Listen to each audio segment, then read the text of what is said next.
I always thought family betrayals happened in slow motion, like in the movies. They don't. They happen in fluorescent-lit conference rooms on random Tuesday evenings, with everyone wearing business casual and speaking in measured tones while they stab you in the heart. "Sarah, you need to sign these papers." My mother slid the stack across the mahogany table, her coral lipstick perfectly applied as always. I stared at the documents, then at the faces around me. My father Adam avoiding eye contact, my sister Rosalind practically vibrating with nervous energy, and her boyfriend Guillermo trying to hide his smirk. No. The word came out softer than I intended, but it stopped the room cold. "What do you mean, no?" Rosalind's voice cracked. "This is my whole future we're talking about. The business just needs a little boost." "A little boost?" I laughed, the sound harsh even to my own ears. "You want me to sink my entire savings into your fourth failed venture? After the jewelry line, the wellness coaching, the cryptocurrency scheme? That's enough." My father finally looked up, his jaw set. "Your sister has vision. She takes risks. What do? Play it safe in your corporate cubicle?" The familiar sting of his dismissal made my chest tight. "I'm Sarah Harper, 32 years old, senior financial analyst, and perpetual family disappointment. Too practical, too careful, too boring." I said no. Stronger this time. "I won't do it." My mother's face hardened. "Then you leave us no choice." She pulled out another set of papers, these ones bound in blue. "We've already made our decision. The estate, all of it, goes to Rosalind." The world tilted sideways. "What?" "The transfer is complete," my father added. "Your grandmother's house, the lake property, everything. Rosalind will manage it now." "You can't," I started, but Guillermo cut in smoothly. "It's already done. All legal and proper." His fingers drummed against the table. "Rosalind has such wonderful plans for development." I turned to my cousin Genesis, sitting quietly in the corner. She wouldn't meet my eyes. "This is insane," I said. "Grandmother Lorelei meant for the estate to stay in the family, to be shared." "And it will be," Rosalind interrupted, standing up, "with family who actually care about each other, who support each other." My mother nodded. "Until you learn to be a proper sister, a proper daughter, you're dead to us." The words hung in the air like poison gas. I looked around the table again, searching for a single sympathetic face. Nothing. "Fine." I stood up, my chair scraping against the floor. "Enjoy your victory." As I walked to the door, Rosalind called out, "Don't worry, sis, I'll take good care of everything." I paused, my hand on the doorknob. Grandmother Lorelei's last words to me floated through my mind. They'll show their true faces one day. When they do, remember what I left you. I'd thought she was being dramatic, paranoid even. Now I wondered what else that clever old woman had seen coming. "Congratulations, Rosalind." I turned back with a smile that made her confidence waver. "I hope you read the fine print." The drive home was a blur. I barely remembered parking, riding the elevator to my apartment, or pouring myself a generous glass of wine. My phone buzzed with messages, Rosalind posting celebratory photos on Instagram, my mother sending a final text about disappointment, my father's terse, "You brought this on yourself." I blocked them all except Genesis, who sent a single heart emoji. At least someone still remembered I was human. Sitting in my darkened living room, I pulled out the last birthday card my grandmother had given me, just weeks before she passed. Inside, beneath her flowing script about loving me always, was a postscript I'd never quite understood. "The Queen protects her chosen knight, even after she leaves the board. Trust in that, my dear." I traced the words with my finger, remembering how she'd always called me her knight, steady, strategic, honorable to a fault.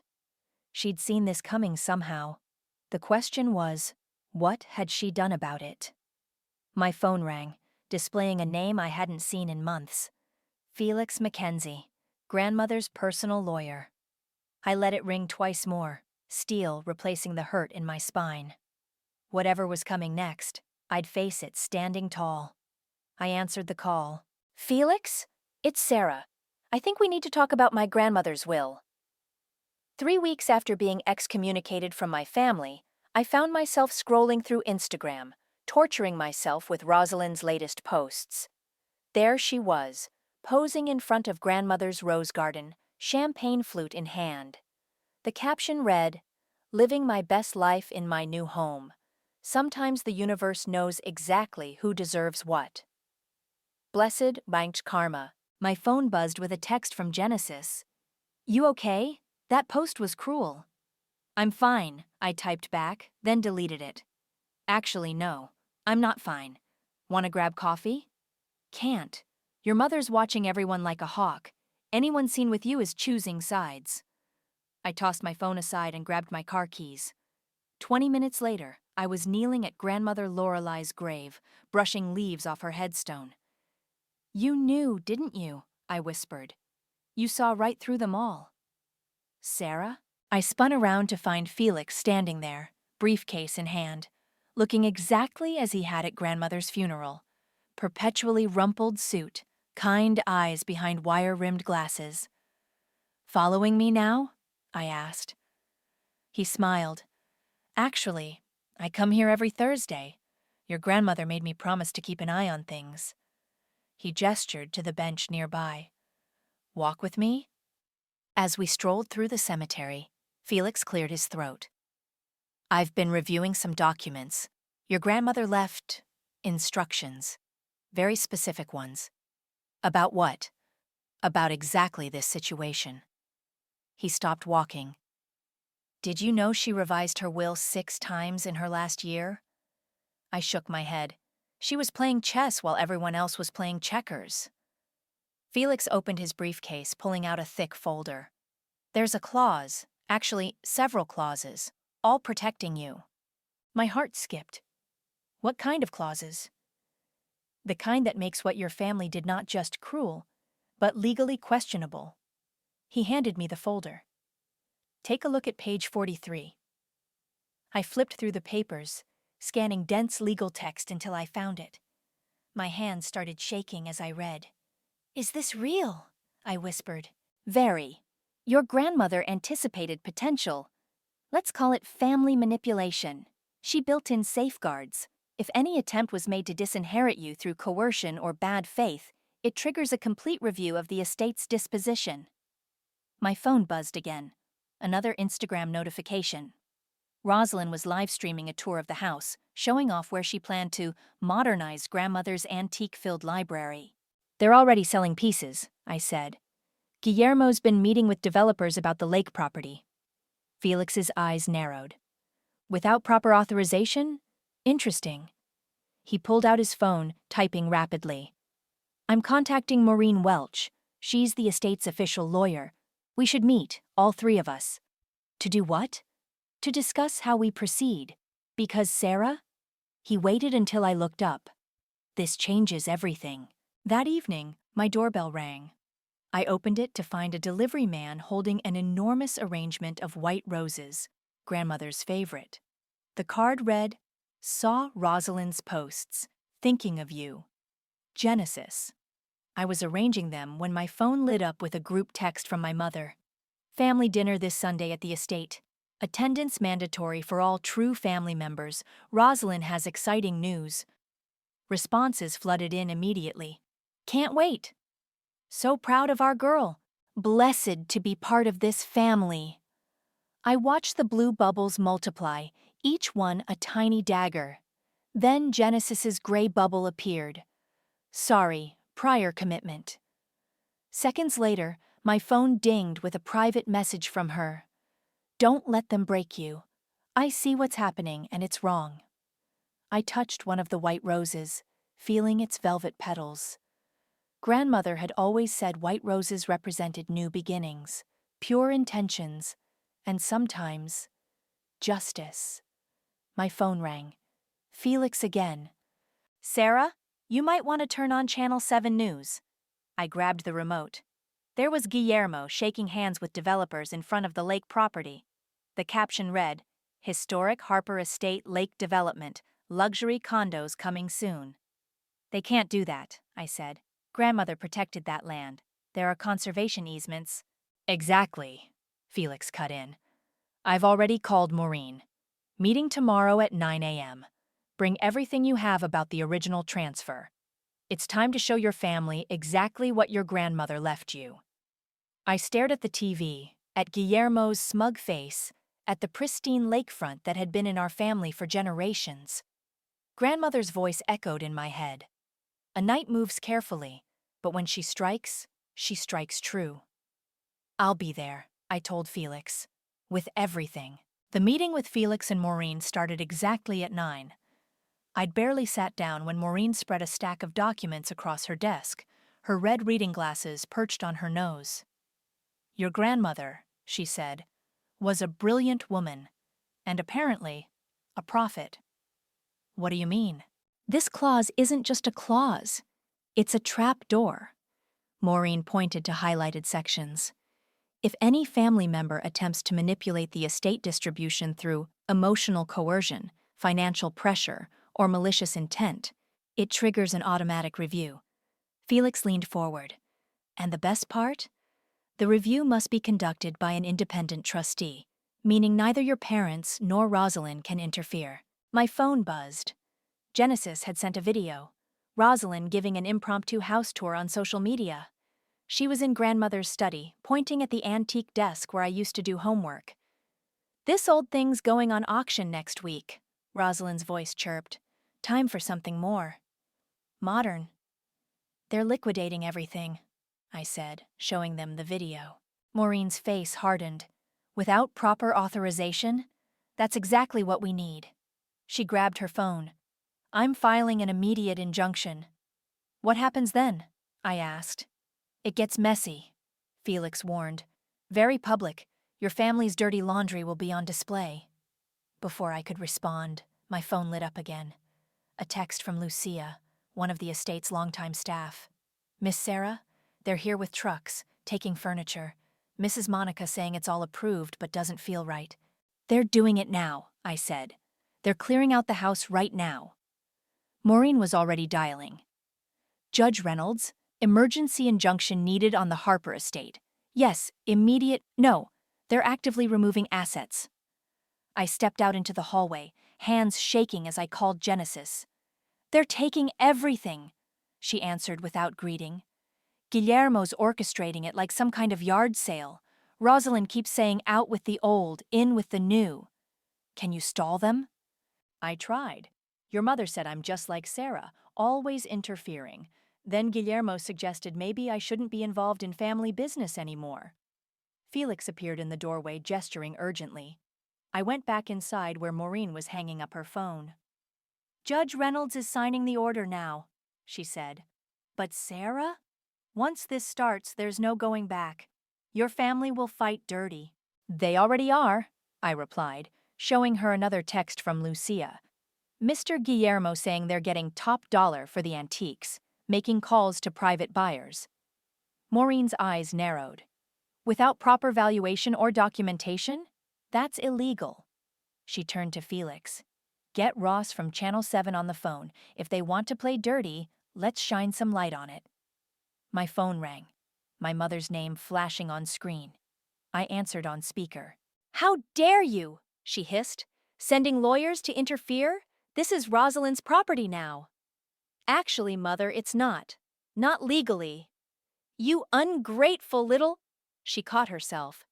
"You had your chance to be family. You chose otherwise." "No, you chose. You chose Rosalind over me, like always. But grandmother? She chose to protect me from exactly this." "Your grandmother was a controlling old woman who saw right through you," I cut in. "Check your email, Mother. The injunction's been granted. Touch one more piece of furniture and it's criminal theft." The silence was deafening. Then, "You'll regret this." "I already regret a lot of things, but this isn't one of them." After she hung up, Felix showed me his phone. Ross from Channel 7 had texted. Story runs at 6. Family estate drama. Historic Harper property at center of legal battle. Want to comment? Not yet, I said. Let them sweat first. Maureen was already preparing more documents. The injunction freezes everything: accounts, properties, assets. They can't sell, transfer, or remove anything without court approval. Rosalind will be furious, I said. Rosalind's the least of their problems, Felix replied. Wait until the forensic accountants go through Guillermo's development deals. Your grandmother left very specific instructions about that land. My phone chimed with a series of texts. Rosalind. You evil bitch. Genesis. Holy shit, police just showed up with the injunction. Lucia. Movers leaving. Mr. Guillermo looking very angry. Then a final one from my father. You've destroyed this family. I looked at the messages, then at the lawyers working frantically to protect my grandmother's legacy. Our legacy. No, I whispered. You did that yourselves. I'm just finishing what grandmother started. Felix touched my shoulder. Ready for phase 2? I nodded, thinking of the antique desk where I'd done my homework, of white roses and chess pieces, of a clever old woman who'd seen it all coming. Ready. The injunction hit like a bomb at Rosalind's New Beginnings party. I watched it unfold through Genesis's discreet live updates. OMG, sheriff just walked in with papers. Middle of Rosalind's speech about transforming the estate for the future. Guillermo trying to stop them, sheriff not having it. Your mother just fainted, actually fainted. I sat in Felix's office, watching the security cameras we'd had installed after the furniture removal attempt. The party's elegant atmosphere shattered as uniformed officers moved through the crowd, posting notices and securing rooms. Quite a scene, Felix remarked, adjusting his laptop screen. Is that Guillermo trying to sneak files out through the kitchen? I leaned closer. Lucia's blocking him. Good girl. My phone buzzed. Genesis again. Rosalind screaming about her rights. Guillermo disappeared. Half the guests leaving. Should I stay? Yes, I texted back. Keep watching. Felix handed me a coffee. Ross's story runs in an hour. Your family's about to have a very bad evening. Right on cue, my father called. I put him on speaker. What have you done? His voice shook with rage. Protected grandmother's legacy, like she wanted. By humiliating your sister? Having police crash her party? By stopping you from selling off everything grandmother valued. How much was Guillermo offering those developers? Silence. That's what I thought, I said. Watch the news at 6. I hung up as Maureen rushed in, waving printouts. We've got them. Guillermo's been shopping the lake property to 3 different developers, all illegal without proper authorization. And Rosalind knew? I asked. Signed preliminary papers herself last week. Your mother, too. My phone lit up with a text from an unknown number. A photo of grandmother's antique desk, already in some warehouse. Want it back? Call off the dogs. Gee. I showed Felix. His eyes hardened. That's theft and extortion, adding it to the file. The security feed showed chaos at the estate. Guests hurrying to their cars, Rosalind being consoled by my mother, police tape across the library doors. Genesis appeared on screen, pretending to text while actually filming everything.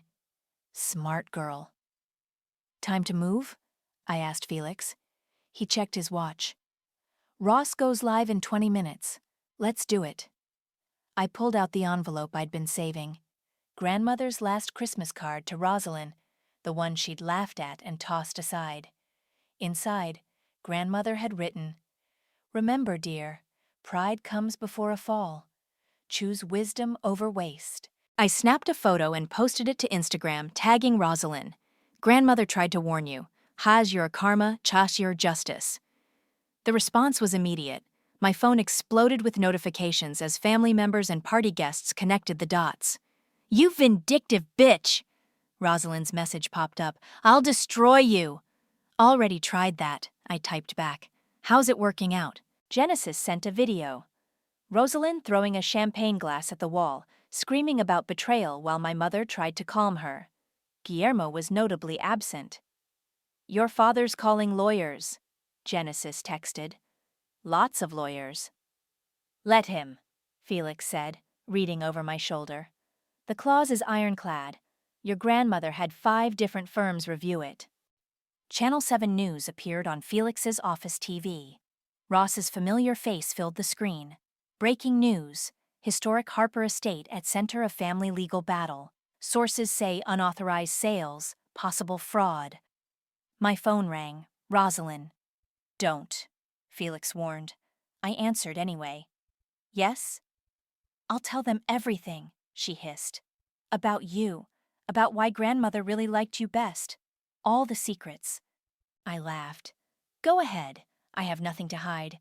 You're the one selling protected property and stealing antiques. I deserved this estate. I'm the one with vision." "Vision? Or just expensive taste and poor judgment?" "They'll all hate you for this," she spat. "They already do. Difference is, now they'll have to respect me." I hung up as Genesis sent another update. Guillermo just peeled out of the driveway. Rosalind crying. Your mother asking about criminal charges. Felix handed me another document. "Ready to file the full lawsuit? Once we do, everything becomes public record." I thought of grandmother's words. A knight moves carefully, but when she strikes true. "Do it," I said. "Make sure Rosalind feels it. I want them to look me in the eye when it all comes down." Felix nodded and pressed send. On the security feed, I watched my family's carefully constructed world begin to crumble. One notification at a time. Genesis's final text of the night. "Holy shit, Sarah, you really did it. What happens now?" I looked at Felix, at the TV showing Ross's report, at the security feed of my childhood home wrapped in police tape. "Now?" I replied. "Now we wait for the storm." The media circus hit full swing by morning. I woke to Ross's voice on every local channel. The Harper family war, scandal, betrayal, and a grandmother's secret will. My phone hadn't stopped buzzing since dawn. Old family friends choosing sides, distant relatives emerging from woodwork, all wanting to know the real story. Genesis called early. "Your mother's on her way to your apartment." "What? How?" "She strong-armed your address out of your old assistant. Heads up, she's not alone." 20 minutes later, my doorbell rang. I opened it to find my mother, perfectly coiffed despite everything, with Rosalind red-eyed beside her. "May we come in?" Mother's voice was arctic. I stepped aside. They swept in, taking in my modest living room with identical expressions of distaste.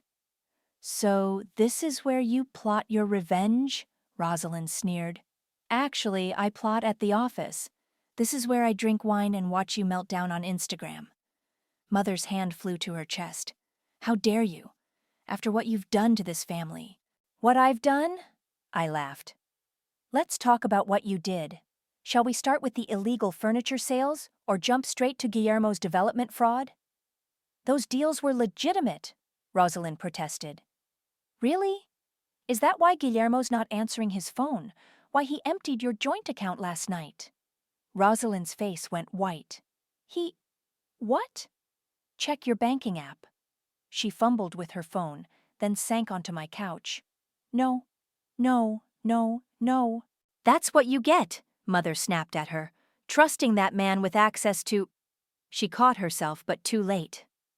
"To what, Mother?" "The money you helped him embezzle from the estate." My phone buzzed. "Felix. News vans outside the estate. Guillermo spotted at airport." Mother saw the message over my shoulder. Her composure cracked. "You've ruined everything. Your sister's life, our reputation. You did that yourselves. I just exposed it." "Because you're jealous!" Rosalind shrieked. "You've always been jealous of me." "Jealous? Of what? Your 4th failed business? Your fraudster boyfriend? Your talent for burning through grandmother's money?" "Girls, please." Mother stepped between us. "Sarah, we can fix this. Call off the lawyers. We'll give you a share." Too late. I showed them my phone. Ross was live again, standing in front of the estate. Police investigating potential fraud. Sources suggest millions in misappropriated funds. Rosalind lunged for the phone. I sidestepped and she stumbled. "Face it," I said. "It's over. Guillermo's gone, the money's gone, and soon the estate will be under court supervision." "You bitch!" Rosalind swung at me. I caught her wrist. "Don't," I warned. "Security cameras, remember?" Mother collapsed into a chair. "What do you want? To destroy us completely?" "I want what grandmother wanted, the estate preserved, not sold off piece by piece to fund Rosalind's delusions." My phone buzzed again. Genesis. Police at estate asking about missing antiques. Lucia showed them shipping receipts with Guillermo's signature. Rosalind's phone rang. Her face crumpled as she read the screen. Guillermo's numbers disconnected. "Shocking," I said. "Almost like he used you to access the estate's assets." Mother stood suddenly. "This isn't over. Your father's lawyers can't override grandmother's will. The clause is clear. In case of attempted fraud, I become executor. Everything freezes until audit completion." "How long?" Rosalind whispered. "Months. Maybe years. Hope you saved some of that party champagne." Mother grabbed Rosalind's arm. "We're leaving. But remember, Sarah, karma works both ways." "Funny," I replied. "That's exactly what grandmother said when she wrote that clause." After they left, I texted Genesis. "They just left. Mother threatening karma." "Speaking of karma," she replied, "police want to talk to Rosalind about those missing antiques. Also, your father's having chest pains." I sat heavily on my couch, suddenly exhausted. Felix called. "You okay? Saw your mother's car leaving." "I'm fine. They're not." "Good timing. Judge just approved the full audit. We start tomorrow." I looked at the family photo on my wall, all of us at grandmother's last birthday. She'd known even then. Known what they'd do, known what I'd have to become to stop them. "Sarah?" Felix's voice softened. "This is just the beginning. It's going to get uglier." "I know." I touched the photo, my finger resting on grandmother's knowing smile. But she prepared me for this. Prepared me for all of it. My phone lit up with Rosalind's final text. "You won't have anyone left when this is done." "Maybe," I typed back. "But at least I'll have the truth. And grandmother's legacy." I blocked her number and called Felix back. "Let's start the audit tomorrow. I want to know everything." The audit team arrived at dawn, a small army of accountants and investigators who descended on the estate like locusts. I watched from grandmother's study as they cataloged every missing item, every suspicious transaction, every deleted email. "Miss Sarah?" Lucia appeared at the door. "They found something in Mr. Guillermo's office." I followed her to what had been the estate's guest house, now converted into Guillermo's business center. An investigator was holding up a false bottom from a desk drawer, revealing a stack of papers. "Forged signatures," she explained, spreading them out. "Dozens of them. Your sister's, your mother's, even attempts at copying your grandmother's." My phone buzzed. Genesis. "Rosalind just tried to access the estate accounts, all frozen. She's losing it." As if on cue, tires screeched in the driveway. Rosalind burst in, designer handbag swinging like a weapon. "Where is it?" she screamed. "Where's my money?" "Your money?" I stepped between her and the investigators. "You mean grandmother's money?" "I need it. Guillermo's gone. The credit cards are maxed, and the bank's calling about the mortgage." "Miss?" an investigator interrupted. "We need to document these forgeries. Would you like to make a statement about them?" Rosalind's face went from red to white. I don't know anything about." "Really?" I picked up one document. "This is your signature, authorizing a transfer of $50,000 to an account in Panama. Want to explain that?" She crumpled into a chair. "He said it was for investments." "Miss Harper?" Another investigator appeared. We found evidence of wire transfers to multiple offshore accounts, all authorized by either Mr. Guillermo or your mother. My phone lit up again. Felix, police just picked up your mother for questioning. Your father's lawyer quit. Rosalind started crying. I didn't know. He promised we'd be rich. You were rich, I said. You had your share of a historic estate. But that wasn't enough, was it?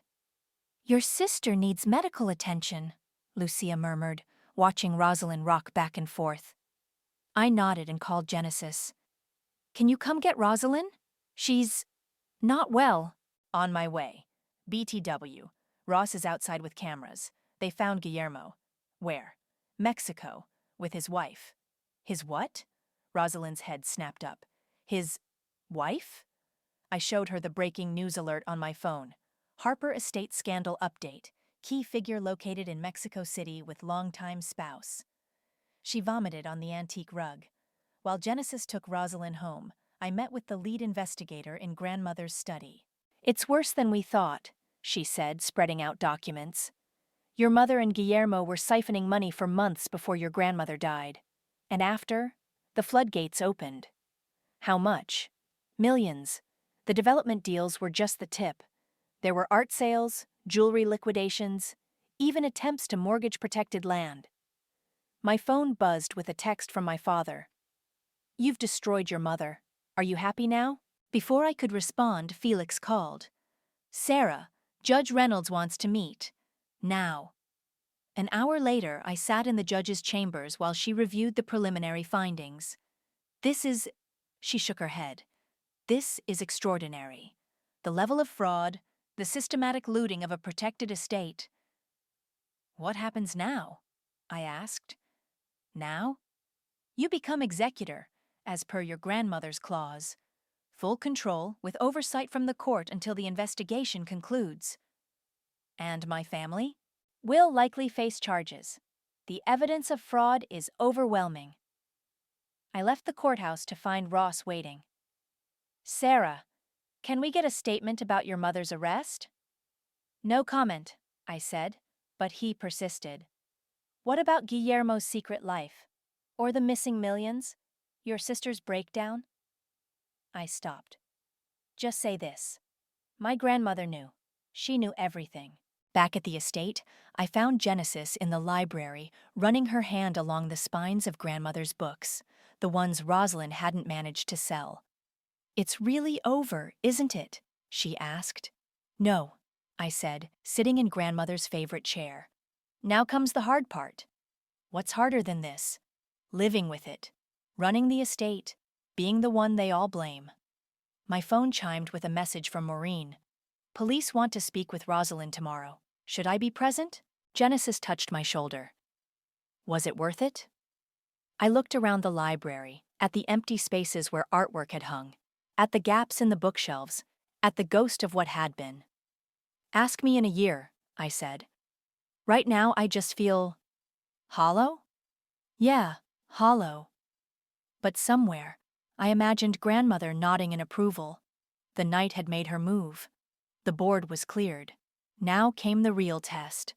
What to do with victory? The courthouse was packed for the final hearing. 6 months of investigations, arrests, and revelations had led to this moment. I sat in the front row, watching my family file in like defeated soldiers. Rosalind entered first, hollow-eyed and thin, her designer clothes replaced by department store basics. Then my father, leaning on a cane, aged decades in months. Finally, my mother, handcuffed, escorted by officers. All rise, the bailiff called. Judge Reynolds took her seat, reviewing the thick file before her. This has been one of the most egregious cases of estate fraud I've ever encountered. My mother's lawyer stood. Your Honor, my client wishes to make a statement. Proceed. My mother rose, those familiar coral-painted lips trembling. I did it for my daughter. Everything I did was to secure Rosalind's future. By committing fraud? Judge Reynolds asked. By helping steal millions from your own mother's estate? You don't understand, my mother pleaded. Rosalind needed boundaries, I interrupted, standing. Not enablers. Miss Harper, the judge warned, wait your turn. I sat back down as Genesis squeezed my hand. Felix leaned forward from the row behind, whispering, "Let them dig their own graves." Rosalind's attorney spoke next. "My client was manipulated by Mr. Guillermo, who remains at large. She had no knowledge of—" "That's a lie," I called out. "Show them the videos." The prosecutor nodded, and the courtroom screen lit up. There was Rosalind caught on security cameras, helping Guillermo load grandmother's antiques into trucks. Another clip showed her signing documents, laughing about fooling the old lady's lawyers. "Turn it off," Rosalind sobbed. "Please." "The evidence is overwhelming," Judge Reynolds declared. "Mrs. Monica Harper, this court sentences you to 5 years for fraud and embezzlement. Miss Rosalind Harper, 3 years probation and restitution payments. Mr. Adam Harper, given your health and limited involvement, house arrest for 1 year." My mother crumpled. My father stared at the floor. Rosalind looked straight at me, her eyes burning. "You've won," she spat. "Happy now?" Before I could respond, Judge Reynolds continued. "Furthermore, as per Lorelei Harper's will and its special provisions, all estate control transfers permanently to Sarah Harper, with court oversight for 1 year." The gavel fell like thunder. As officers led my mother away, she turned to me.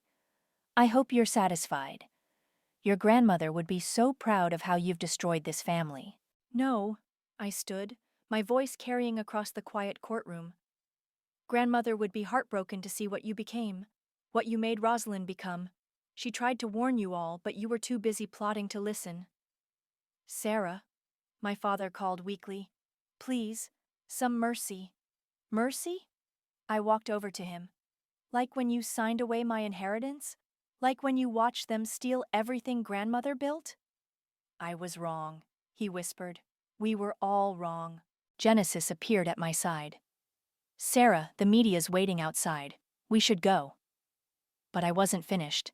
I turned to Rosalind, who stood trembling between her lawyers. "You know what's funny?" I said. "If you'd just asked, I would have shared everything. The estate, the money, all of it. But you had to take it all, didn't you? Had to prove you were the special one." "I hate you," she whispered. "I know. But I don't hate you. I pity you." Outside, reporters swarmed. Ross pushed through with his microphone. "Sarah, how does it feel to win?"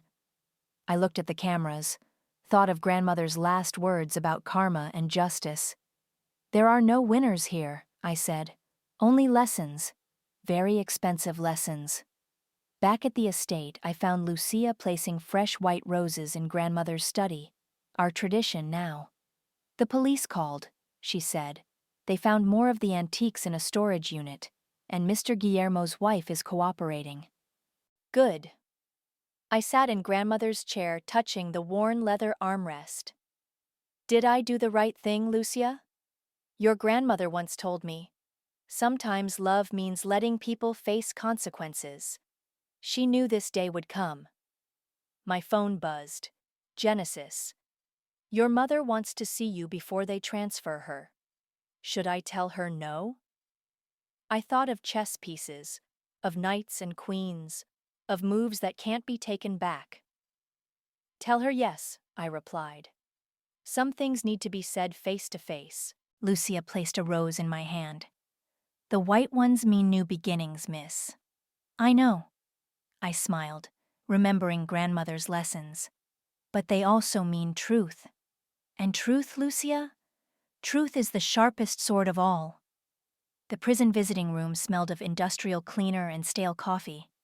My mother sat across from me, orange jumpsuit replacing her designer clothes, coral lipstick conspicuously absent. "You look well," she said stiffly. "You look orange," she flinched. "I didn't ask you here for jokes." "Why did you ask me here?" She pulled out a worn envelope. "This arrived yesterday, from Guillermo's wife." I took it carefully. Inside were photos, dozens of them. Guillermo with his family in Mexico, living large on stolen money. Rosalind featured in many, draped over him at parties, both of them laughing. "He played us all," my mother whispered, "but especially her. You let him. You helped him." I thought. She pressed her hands flat against the table. "I thought I was protecting her, making sure she had everything. Everything except boundaries, or consequences, or real love." A guard approached. "Time's up." My mother stood. "Your grandmother. In the end. Was she disappointed in me?" "No," I said. "She was scared for you. For all of us." Outside, Genesis waited in her car. "How was it?" "Enlightening." I showed her the photos. "Guillermo's wife sent these. Proof of everything." "Rosalind's seen them?" "Not yet, but she will." I started the engine. "First, we have somewhere to be." We drove to the estate, where Felix waited with a small group on the front steps. The sign behind them read, "Harper House Youth Center, Grand Opening." "Ready?" Genesis asked. "Grandmother always said the estate should serve a purpose," I replied. "Time to give it one." Inside, the renovated rooms buzzed with energy. Where Rosalind had planned luxury condos, there were now classrooms. The library, restored with recovered books, housed a tutoring center. The gardens would teach kids about nature and sustainability. "Miss Sarah?" Lucia appeared with a package. "This was in your grandmother's safe. Instructions said to open it today." The envelope contained a single photo and a letter. The photo showed grandmother in this same library, reading to a young me while Rosalind played nearby. "My dearest Sarah," the letter began. "If you're reading this, the storm I feared has come and gone. You've faced terrible choices. But remember, revenge fills the stomach but starves the soul. True justice creates something new from the ashes of the old." Felix joined us, reviewing donor lists. "Your father called. He'd like to volunteer, teach chess to the kids once his house arrest ends." "And Rosalind?" Genesis checked her phone. "Still in therapy. But her counselor says she's finally talking about Guillermo, about everything." The sound of children's voices filled the hall, our first tour group arriving. I tucked the letter away and straightened grandmother's portrait on the wall. "Sarah?" a familiar voice called. I turned to find Ross from Channel 7. "Here for another scandal story?" "Actually," he smiled, "here to cover how an ugly family drama turned into something beautiful." "Care to comment?" I looked around at what we'd built, not just preserved, but transformed. Sometimes the best revenge is living well, and helping others live better. That evening, I sat in grandmother's study, my study now, when Genesis brought in a letter from Rosalind. "She's been writing these in therapy," Genesis explained. "This one she actually wanted sent." The letter was short. "I don't forgive you yet. Maybe never will. But I understand now. About grandmother, about consequences, about Guillermo. I'm working on myself. Maybe someday I'll work on us. Our progress," Genesis said softly. "Maybe." I placed the letter in my desk. Or maybe just a beginning. My phone buzzed. A text from my father. "Proud of what you're doing with the place. Your grandmother would be too." I walked to the window, watching the sunset paint the gardens gold. Lucia was teaching a group of kids about grandmother's beloved white roses. "Miss Sarah?" One of our new staff appeared. "The after-school program starts tomorrow. We need your approval on the schedule." I smiled, remembering grandmother's words about justice and new beginnings, about building something from ashes.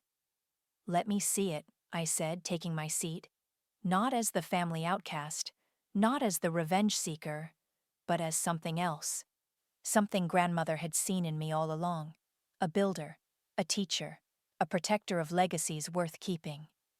Genesis touched the chess set on my desk, the one grandmother had used to teach me strategy all those years ago. "Game over?" she asked. "No," I replied, watching the children in the garden, thinking of letters from prison and therapy rooms, of fathers learning to teach again, of sisters slowly finding their way back to themselves. "Not over, just changing moves."